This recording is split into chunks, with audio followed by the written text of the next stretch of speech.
Good morning mga kababayan, good afternoon, good evening. Time check, 9:10 p.m.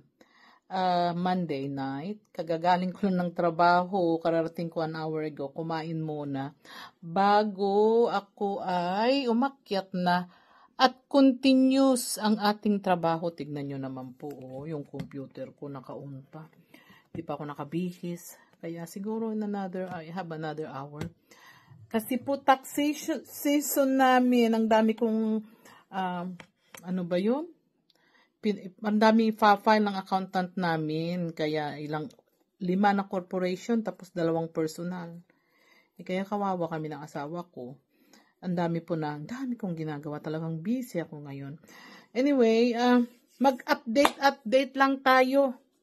Ayan, sabihin ko na, Marjorie, tama si Sir Paul. Sabi ni Sir John, sinilip daw niya yung status ni Marjorie. Kasi nga, siya ang nag-tutor, di ba? Si Sir John ang tutor natin, special. Pasensya na. Siya ang special na tutor natin, si Sir John. Yun, palagi siyang pumupunta sa bahay, mostly. Sabi niya, Madam, sabi niya sa akin, si Marjorie po ay napakataas ang grade niya. Sa section daw niya, siya ang number 1. Kasi 'di ba may section yan. Overall, sa grade niya, sa grades nila, yung level niya is number 2. Kaya sabi ko kay Sir John, ayaw ko number 2, gusto ko siya number 1. I-push natin. Ewan ko, overachiever siguro ako. Ganun ako eh. Kung kaya, sabi ko, i-push mo. Okay, gagawin natin number 1 si Marjorie. Kaya nung bata. Kasi siyempre first time sa Abra, Ilocano pa, ganun. Kaya siyempre nag-a-adjust yung bata. But once naka-adjust na yun, si Marjorie, sigurado ako magna-number 1 yan. Sabi ko kay Sir John. Kaya dahan-dahan ang mo. Subaybayan mo lang, i-push mo, i-guide mo. Huwag mong i-pressure masyado. Kung hindi niya kaya, bitawan ng konti, pagpahingahin. Yun ang sabi ko kay Sir John. Kaya po masaya yung asawa ko. Hoping naman, sabi ko, nag-graduate siya ng at may honor, uuwi ako. Kasi uuwi ako sa graduation ni Irene. I'm hoping to join Irene's graduation. Yan po, kaya masaya po kami. I'm very, very grateful na they're trying their very best. Ngayon, kanina po, mga I think 5 o'clock p.m. nasa opisina pa ako. Kausap ko si Badiday. Walang biochemistry ata, biology ata yung subjects niya ngayon. Kaya lang nagre-review siya. Kausap ko po si Badiday. Overachiever din yung nanay. Imagine, kung 2 mali mo lang sa test mo, Badiday, wag ka nang madidepress. Sabi ko, wag, you're doing very well. Sabi ko, that's an achievement. That's a very, very good grade. Padi-depress ay 2 yung sa klase daw niya, I think 1 of her class, nagkamali ng 2, nakasimangot na, nagdi-depress na. Very overachiever din yung bata. Sabi niya, tita, gusto kong mag-summer. Sabi ko, mag-summer ka. Kasi yung anak ko na college is back to back. She takes summers para makagraduate on time. Kasi my daughter is a chemist. She's majoring in chemist. Kaya, hoping, and now she's mastering. Mag-graduate na po hopefully next year, May next year. Kaya, tignan po natin kung kasi magmamaster daw eh. So, kaya sabi ni Badiday, gusto daw niya mag-summer, hindi daw siya uuwi ng summer. Okay, you do what you need to do. Kasi gusto niyang makatapos kaagad. Gusto naman niya na she's a pride of Taloytoy. This is a good one, di ba? That's a good goal. Ako'y tuwang-tuwa. Tuwang-tuwa ako sa kanila. Kahit po ganun, kaya I treat them like they're my daughter. Very, very much so. Hindi sila naiiba sa pamilya namin. Kaya kung ngayon, kapapadala ko lang po ng, sabi ko kay Tutoy, punta ka, bili ka ng merienda nila. Bili ka ng meriendahin nyo, yung mga kasama nyo, yung mga panday, kasi pinapagawa ko pa yung dirty kitchen namin. Sabi ko, Toy, bili ka, ha? Huwag kang pag kayong magutom dyan, kasi wala si na RJ po, alam nyo naman, si Copars, RJ, ang aking katuwang, ang aking katiwala doon sa bahay muna, habang ando doon sila. Kaya yun, tumakbo si Tutoy, bumili, nagpadala po ako ng pangmeryenda nila. Kaya malam nang sasabi, ini-spoil ko sila. No, I don't spoil them. I treat them, they are my family. I treat them very, very well. That they are like my own. Kaya ganun, mabait po sila. Ang bahay po namin napakalinis. Wala na po akong masabi sa kanila. They work hard on their school. All I want is for them to finish and change their life. Our goal is to change their life. Kaya sabi ko kay Badiday kanina, mag-aral kang mabuti. Alam ko na hindi ka nababalik sa Taloy-Tuy siguro once you are a nurse, but you can work in Davao or you can go abroad. Hoping we can bring them back here in the state. Yan po ang goal natin sa kanila. Titignan natin, may sorpresa po ako pagdating namin, January. Andyan na po kami ng January 2nd. May sorpresa ako sa kanila, lalo na kay Irene, kasi meron pong kaibigan ng asawa ko gustong makilala sa Irene. Tignan natin, kilala is just kilala. Has nothing to do na mag-asawa sila or something. Maybe they can be friends. Who knows? Ang bait-bait po kasi itong kaibigan ng asawa ko. May edad na rin po. Kaya lang, she's very, very well-to-do. Napakabait po. He does all the, paano yun? He does all the charity like us. We go Amazon together, we go South Africa, mga ganun. At saka pumunta na sa Pilipinas, nung nag-mission kami dyan, pumunta na rin siya 2 beses.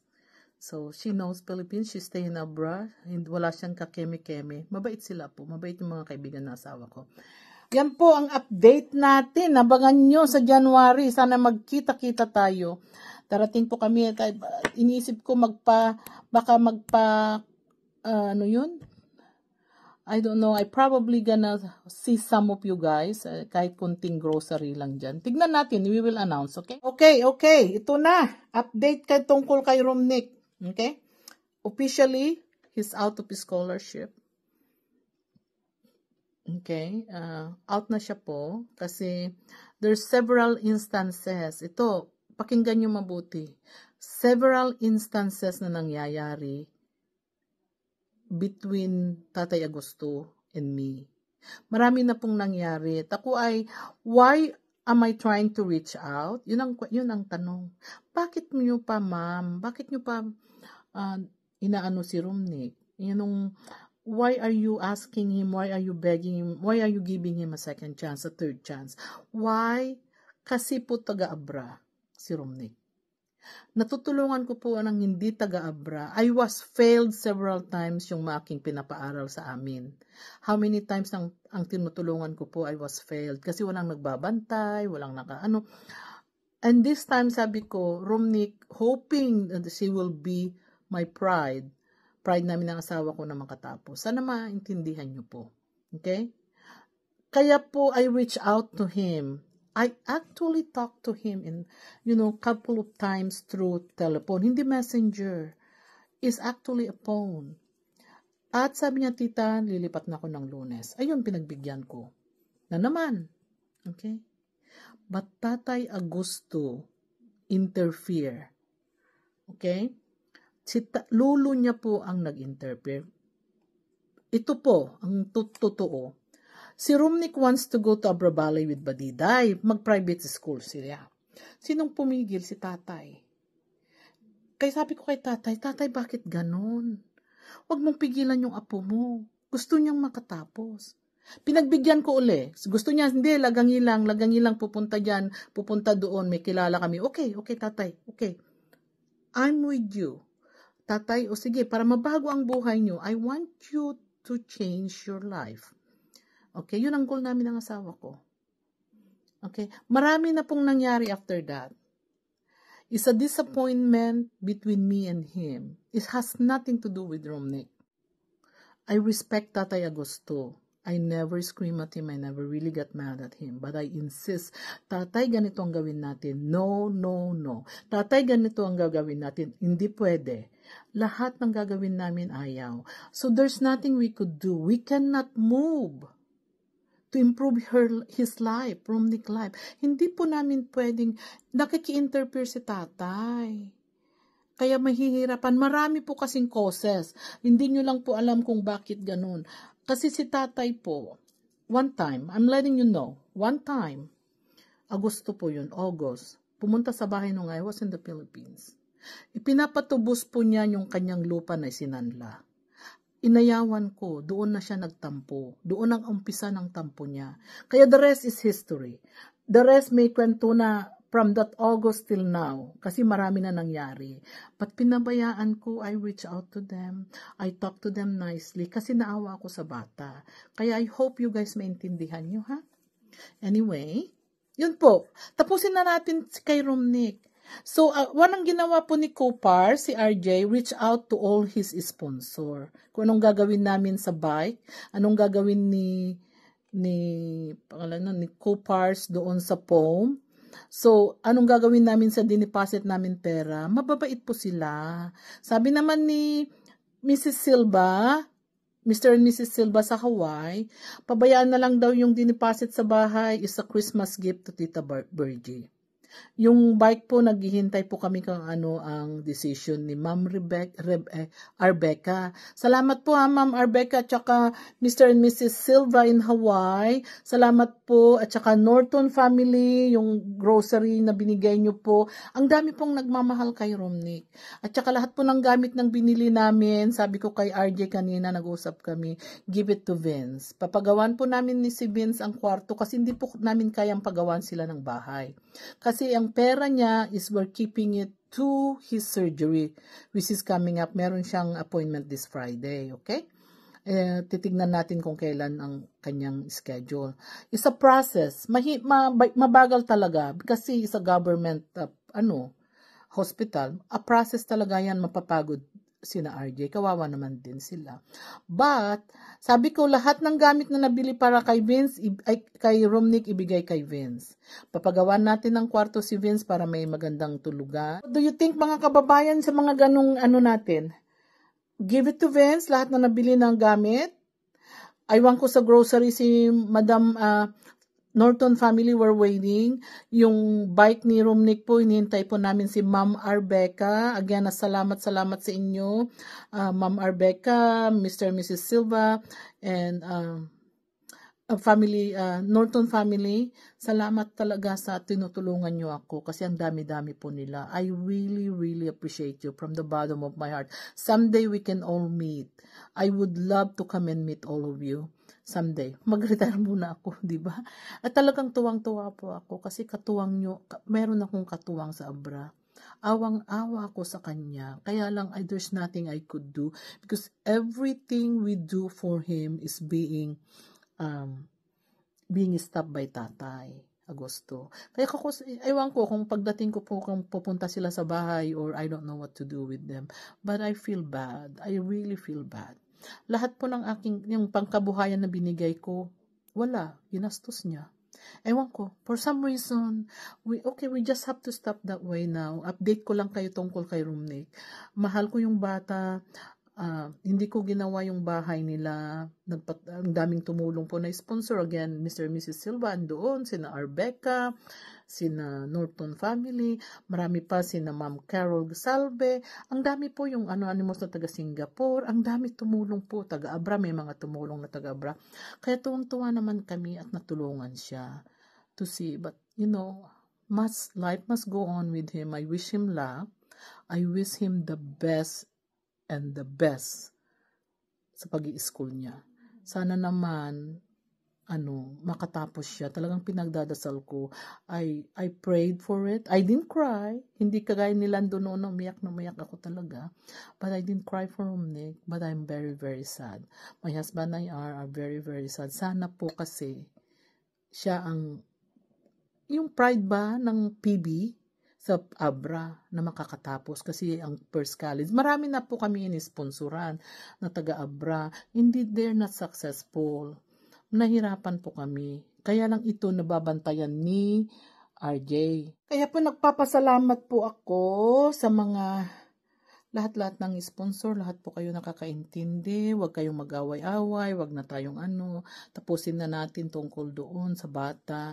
Alam kong awang-awa kayo, awang-awa din ako, but I cannot do anything, we cannot move. I don't wanna waste my time. Meron pong nagtatampo yung si Tatay Agosto sa akin. There's a lot of reason why, because I said no. to everything he asked. That's all you have to know. I said no to everything he asked. And it's not right because he's not my scholar. Romnick is my scholar. Okay? Romnick is a PB. Pugong Biyahero, PB scholar. Okay? Kaya, it's not right. Again, Romnick, from the time I saw you in your first video, I cried. I reached out to you. I fell in love with you. My family fell in love with you. My husband is very happy to see you, or hoping to see you succeed. But circumstances didn't make it. Pasensya na lang. Meron nangyari na hindi natin nakagustuhan. Meron nangyari na hindi kami nagkaintindihan ng lolo mo. Mahal ko kayo. I don't regret what I did. I didn't regret helping you, but I'm hoping someday you will finish your school. Someday you guys will come and talk to me and see, and we can discuss everything, okay? Remember, from the time I saw you, I felt bad, and I want to change your world. I want to change your world so bad that I reached out on everything that I could do. I asked help. I tried everything. Kasi ikaw ang first na pinabahayan ko sa Abra. Ikaw ang iniyakan ko sa Abra. Kasi naawa ako sa iyo. But again, circumstances didn't make it between you and me. Kasi may mga hassles, may mga hadlang. Salamat sa inyong pagmamahal sa akin. Salamat sa pagtrato nyo ng maganda nung pumunta kami dyan. Sina Sir Paul, sina Mang Ellie, salamat doon. Sina Madam Yula, sina Cooper, sandiyan kami. Mga bisita ko, pinsan ko taga Australia, taga Japan. Ando doon sila, the house blessing. We all attended. Yung mga taga Japan, si Doris, shout out. Si Francine, taga Australia, yung pinsan ko po, shout out dyan. Andun po kami, si Nabadiday, si Irene, sa Marjorie. Nag-attend po kami lahat. We're very happy that it happened, that your house was built. Maganda po yung bahay niya. I mean it. It's a very, very expensive house. We went over budget. And napagalitan is too many tears. Umiyak si Kupar, umiyak ako. Kasi it's a lot of disappointment. But we pursue that house. Kaya again, as I told you, mahal ko kayo lahat. Mahal ko si tatay, mahal ko si nanay. Even though I'm not related to you. Mahal ko kayo. I'm hoping that someday you will be successful. Okay? So, salamat again sa pagmamahal. Salamat sa the time that you gave me. Yung mga buko na inakyat mo yung buko, di ba? Para lang makatikim ako ng buko para kay tita. Yung malagkit para kay tita. Salamat doon. But anyway, I don't know what else to tell you. It's a disappointment. Kaya, life must go on. Kasi marami po akong scholar. Okay, marami po akong kaming tinutulungan. We are not millionaire. I cannot waste my money. There's so many people I need to help. We need to reach out. Okay? Anyway, very emotional na ata yun. Ako medyo maiyak-iyak. Naiyak-iyak ako talaga. Kaya lang, okay na. Life must go on. Hindi na natin isipin yan. Good luck tayo sa iyo, Romnick, anak. Good luck tayo, tatay, nanay. Good luck sa iyo. Okay? I'm hoping someday I can see you succeed. I always pray that you will succeed. Okay? So, take care sa iyong buhay. You take care of your life. Take care of yourself. Take care of tatay and nanay because that's your promise that you will take care of them someday. Okay? So, again, mga kakababayan, salamat ha sa pag-intindi nyo sa akin. Bakit ganun si tita? Yes, I have a good heart. But sometimes napupuno po, di ba yung tubig na kasi meron nagtatabi, bakit hindi ko pa daw pabayaan, bakit hindi ko daw tulungan, bakit hindi ko ituloy sa mga comments. Kasi yung tubig pagpuno na, di ba na yun? Yung tubig, is spilling. Kaya I'm fed up. Okay, again, salamat tatay. Take care of Romnick, nanay, Menchits, take care of Romnick. Romnick, take care of your grandparents. Again, as I said, I'm very, very disappointed, but I still love you. You're part of me for a few months. I consider you a son, and I'm hoping that one day, and you can see this video, that one day you will realize that I'm there for you, but the help was rejected. I'm there for you to guide you and advise you, and I offer every single thing I could ever think, a tutor, a service, a good housing, but everything was declined. Hindi nyo tinanggap because of Lolo. Okay? Hindi naman sa hindi nyo tinanggap. There's always a reason why you don't want to accept that. Why it's not right. Okay? So again, wag na natin pag-usapan. Salamat. Ito na siguro. Ay, si tita talaga. Sana magkita-kita tayo sa January. Alam ko, Unyok. Andiyan ka. Puntahan mo uli ako ha. Unyok. Isa sa mga fans natin. Sana makita ko po kasi na mga avid fan natin yan. Si Betty sa Laguna, si Ma'am Sonia, yung mga ganun ba? Sana makita ko kayo lahat. Ang dami-daming avid fans. Si Mother Judy. I love you all. I love you lahat ng taga-subaybay. Mahal ko kayo lahat from the bottom of my heart. My husband and I and the rest of my family loves you all. Continue to subscribe, share, and hit the notification. Magkita-kita ulit tayo. Salamat. I love you.